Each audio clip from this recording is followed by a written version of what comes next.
Il n'est pas surprenant que Dubaï soit le meilleur endroit où se trouver si vous êtes dans la crypto. Et beaucoup de gens me demandent toujours, Kevin, comment tes clients millionnaires, ou même pas encore millionnaires, tes clients pré-millionnaires, encaissent-ils leur crypto à Dubaï et quelles sont les stratégies qu'ils utilisent pour accumuler leur richesse une fois qu'ils sortent réellement de cette classe d'actifs?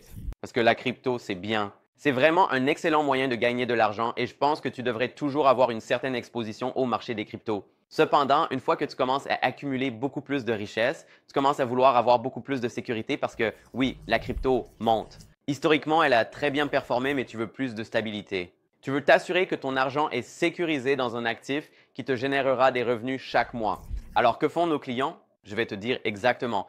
Même s'ils ne sont pas millionnaires, j'ai des clients qui achètent des biens à 200 000, 300 000, 400 000 dollars et ils ne sont clairement pas millionnaires. Mais qu'est-ce qu'ils font?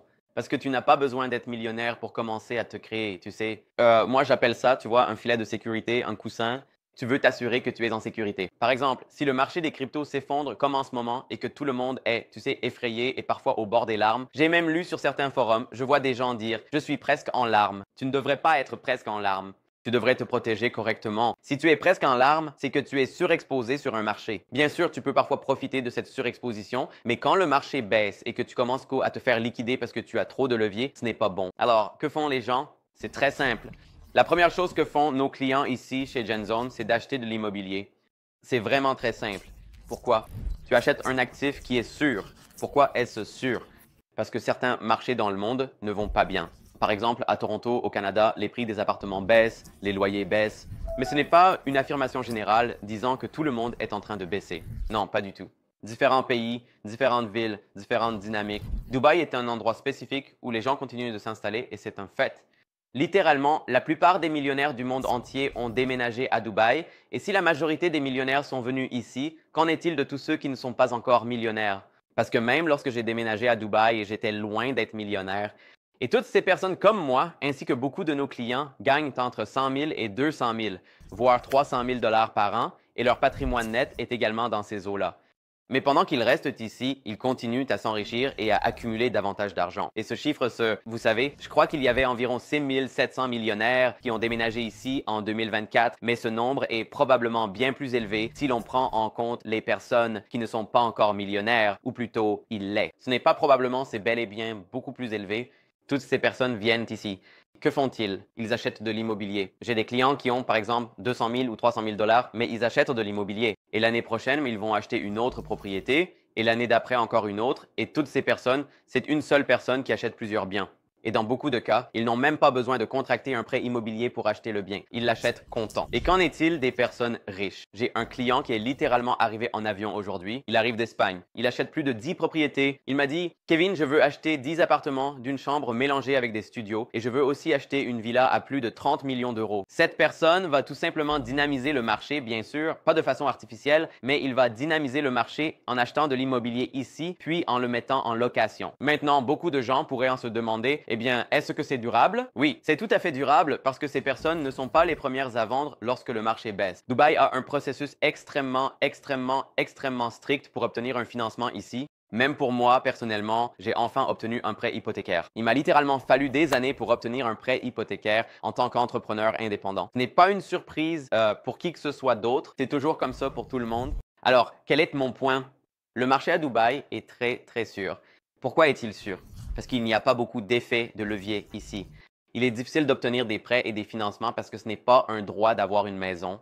Il faut mériter d'avoir une maison en fonction des chiffres que vous pouvez présenter, n'est-ce pas? Donc, ce qui se passe souvent, c'est que beaucoup de gens achètent des biens immobiliers et les payent comptant. Donc, ils n'ont aucun risque. Leur paiement hypothécaire est très faible, voire inexistant dans le cas où ils contractent un prêt, car les gens doivent généralement avancer beaucoup de liquidités, même s'ils obtiennent un prêt, comme 50 ou 60% dans de nombreux cas. Donc maintenant, il se passe que nous avons un marché vraiment sûr ici et c'est la même chose pour nos banques. Elles sont soutenues par le gouvernement. Elles ne distribuent pas une tonne de cartes de crédit. Il est aussi difficile d'obtenir une carte de crédit à Dubaï. Et même si vous parvenez à obtenir une carte de crédit, vous devez la garantir par des fonds dans de nombreux cas. J'ai ouvert plus de 1000 comptes bancaires personnels chez Emirates NBD pour nos clients et ils ont tous effectué un dépôt pour obtenir une ligne de crédit sécurisée par carte. Par exemple, vous déposez, disons, 20 000 dirhams et vous obtenez un prêt ou une limite de crédit équivalente à 90% de ce montant.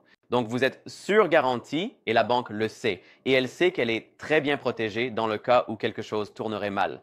Vous ne pouvez pas simplement partir en laissant un solde de crédit derrière vous, car vous avez surgaranti votre crédit. Et là, vous pourriez vous dire, « Oh, mais Kevin, si tout le monde achète à Dubaï, cela veut dire que les loyers vont être assez bas, non? Il y a tellement de gens qui achètent de l'immobilier. » Eh bien, peu importe combien de personnes achètent, ce qui compte, c'est combien de biens sont sur le marché, n'est-ce pas? Y a-t-il un excès d'offres? Et pour l'instant, non, il n'y en a pas. Certaines personnes pensent qu'il y en aura à l'avenir. Je ne le pense pas en raison du nombre de personnes qui viennent à Dubaï et de l'importance du tourisme. Dubaï est également la deuxième destination touristique au monde. Et si vous regardez les rendements locatifs ici à Dubaï, vous verrez qu'ils sont très élevés. Par exemple, le rendement locatif moyen pour les locataires longue durée, d'ailleurs, je conseille toujours à mes clients qui le peuvent de mettre leurs biens sur Airbnb. Vous obtiendrez un bien meilleur retour, mais pour les locataires longue durée, vous pouvez facilement espérer un rendement de 6% et normalement, vous devriez obtenir encore plus que cela. Et si vous le mettez sur Airbnb, cela peut augmenter encore plus, vraiment beaucoup plus. En fait, peu importe ce que vous voulez faire à Dubaï, les rendements locatifs sont vraiment excellents. Donc, ce que je veux dire, c'est pourquoi les rendements locatifs sont-ils aussi bons? C'est parce que l'offre est très faible. Il n'y a tout simplement pas assez de biens immobiliers pour le nombre de personnes qui veulent acheter. Et en même temps, les prix des maisons ici restent très raisonnables en termes de prix au mètre carré. Pourquoi? Parce qu'il est difficile d'acheter une maison. Tout le monde ne peut pas acheter comptant. Ce n'est pas facile d'acheter un bien immobilier en cash. C'est beaucoup d'argent. Donc, ce qui se passe, c'est que la plupart des gens qui pourraient techniquement se permettre d'acheter un bien immobilier avec un prêt dans leur pays d'origine viennent ici et doivent louer parce qu'ils ne peuvent pas obtenir de prêt ici. Et c'est quelque chose que j'adore sur le marché ici à Dubaï. C'est vraiment un très bon endroit. Bien sûr, cela ne sera pas toujours comme ça. Peut-être que dans 3 ans, la dynamique sera totalement différente. Peut-être que les prix seront vraiment élevés. Je m'attends à ce que les prix continuent d'augmenter. Cette année, on prévoit une hausse d'environ 8 à 10% en moyenne pour quelqu'un qui détient un bien ici. Mais qui sait ce qui va se passer à l'avenir? Je pense que Dubaï ne connaîtra certainement pas de ralentissement. Je sais que les impôts ne sont pas à l'ordre du jour pour l'instant. Nous avons déjà des impôts sur les sociétés ici et cela n'a pas freiné la croissance à Dubaï. L'année dernière, nous avons connu une croissance d'environ 20% sur le marché immobilier et cela malgré l'annonce de l'arrivée de l'impôt sur les sociétés. Donc, l'impôt sur les sociétés n'a vraiment aucun impact pour le moment. Il n'y a aucune nouvelle concernant un impôt sur le revenu des particuliers. Et même s'il y en avait, je pense et je sais toujours que Dubaï resterait le meilleur endroit où s'installer. Et si ce n'était plus le meilleur endroit où s'installer, il descendrait simplement à la 2e ou 3e place sur la liste. Mais je pense toujours sincèrement que c'est le meilleur endroit. À mes yeux, il n'y a vraiment pas de meilleur endroit où être que Dubaï. Donc maintenant, mes investisseurs en crypto ont acheté toutes ces propriétés et à présent, ils commencent à générer des revenus locatifs. Ils commencent à recevoir beaucoup d'argent chaque mois grâce à un actif sûr sur lequel ils savent pouvoir compter en période difficile. Parce que le Bitcoin et l'Ethereum, même si on les adore, on ne peut pas vraiment compter dessus autant que ça. L'immobilier, c'est du concret. Et si vous voulez apprendre exactement comment acheter un bien immobilier aux Émirats arabes unis et souhaitez notre aide pour le faire, nous pouvons vous accompagner à chaque étape du processus. Que ce soit pour un bien prêt à l'emploi ou sur plan, nous pouvons vous aider tout au long du processus. Nous avons personnellement acheté de nombreux biens immobiliers pour nos clients et même pour nous-mêmes ici chez Genzone et nous serions ravis de vous aider. Réservez donc une consultation gratuite en utilisant le lien ci-dessous. Je serai plus qu'heureux de m'entretenir directement avec vous. Et si vous souhaitez obtenir plus d'informations sur le marché immobilier de Dubaï, vous pouvez regarder cette vidéo juste ici.